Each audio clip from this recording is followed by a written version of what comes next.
La déclaration automatique d'impôt, c'est simple. Mais attention aux pièges. On va voir les 3 plus gros.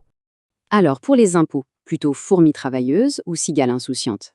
Le principe est simple. Si tout est correct, on ne fait rien. Et hop, c'est déclaré. Sauf que cette simplicité apparente, elle peut cacher des pièges assez coûteux. Au programme, les infos non vérifiées, la perte d'éligibilité et les occasions manquées. Premier piège, et c'est le plus courant, les informations qu'on ne vérifie pas. Et ça concerne beaucoup de monde, plus de 10 millions de foyers en France.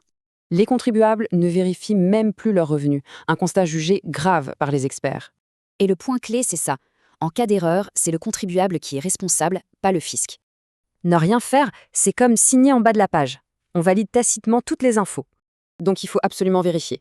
Sur le site des impôts, on a 2 options pour ça. Passons au deuxième piège. On peut perdre son éligibilité à la déclaration auto sans le savoir. Par exemple, un déménagement, un mariage ou la naissance d'un enfant, et hop, c'est fini.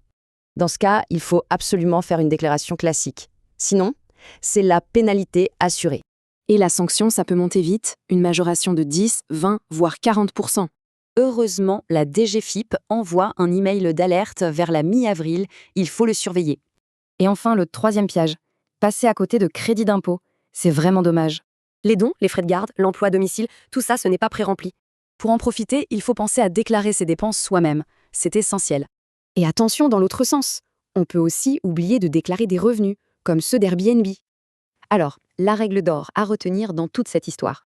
Elle est simple, vérifier, c'est déclarer.